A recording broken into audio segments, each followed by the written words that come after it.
ಈಗ ಮುದ್ದು ಬೃಂದಾವನದ ಮಧ್ಯದೊಳಗಿಂದ ರಾಯರು ಬಂದ್ರು. ಅದು ಹೇಗ್ ಬರ್ತಾರೆ ಅನ್ನೋದನ್ನ ಇನ್ನೊಂದು ಕೃತಿಯಲ್ಲಿ ವರ್ಣನೆ ಮಾಡ್ತಾರೆ. ಬಂದ ಚಂದ್ರ ಚಂದದಿಂದ ಬಂದ ನೋಡಿ. ಈ ಕೃತಿಯಲ್ಲಿ ಏನ್ ಹೇಳ್ತಾರೆ ದಾಸರು ನಮಗೆ ಅಂದ್ರೆ, ರಾಘವೇಂದ್ರ ಸ್ವಾಮಿಗಳ ಒಂದು 3 ಅವತಾರವನ್ನು ಸ್ತೋತ್ರ ಮಾಡಿದ್ದಾರೆ.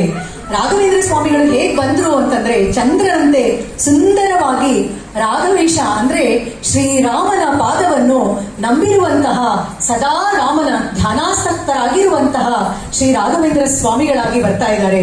ಪ್ರಹ್ಲಾದ ಅವತಾರದಲ್ಲಿ ಬಾಲ ಪ್ರಹ್ಲಾದರಾಗಿ ಅವತಾರ ಮಾಡಿದಾಗ ಅವರ ಲೀಲೆಯನ್ನು ಎಲ್ಲರಿಗೂ ಭಗವಂತನ ನಾಮಸ್ಮರಣೆಯನ್ನು ಮಾಡಿಸ್ತಕ್ಕಂತಹ ಒಂದು ಯೋಗದಲ್ಲಿ ಅವರು ತೊಡಗಿದ್ರು.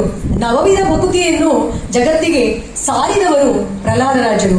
ಆ ನರಸಿಂಹ ದೇವರ ಒಂದು ಅವತಾರಕ್ಕೆ ಎಷ್ಟು ಪ್ರಾಮುಖ್ಯತೆ ಇದ್ರೆ, ಒಂದು ನರಸಿಂಹ ಅಂತ ನಾವು ನಾಮಸ್ಮರಣೆ ಮಾಡಿದರೆ ಆ ನರಸಿಂಹ ನಾಮದಲ್ಲಿ 80,725 ಭಗವಂತನ ರೂಪಗಳು ಸನ್ನಿಹಿತವಾಗಿರ್ತವಂತೆ. ಅಂತಹ ನರಸಿಂಹ ನಾಮವನ್ನು ನಮಗೆ ನೀಡಿರ್ತಕ್ಕಂಥವರು ಪ್ರಹ್ಲಾದರಾಜರು. ವ್ಯಾಸರಾಜರಾಗಿ ಅವತಾರ ಮಾಡಿದಾಗ ಶ್ರೀ ಕೃಷ್ಣ ದೇವರಾಯನ ಅಪಮೃತ್ಯುವನ್ನು ಪರಿಹರಿಸಿದವರು. ಚಂದ್ರಿಕಾ, ತರ್ಕತಾಂಡವ ಮುಂತಾದ ಅನೇಕ ಗ್ರಂಥಗಳನ್ನು ರಚಿಸಿದವರು.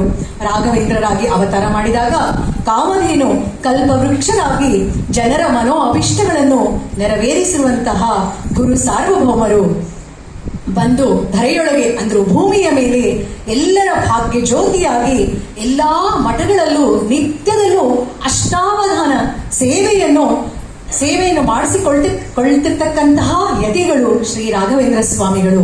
ಬಂದ ಚಂದ್ರ ಚಂದದಿಂದ ಬಂದ ನೋಡಿ.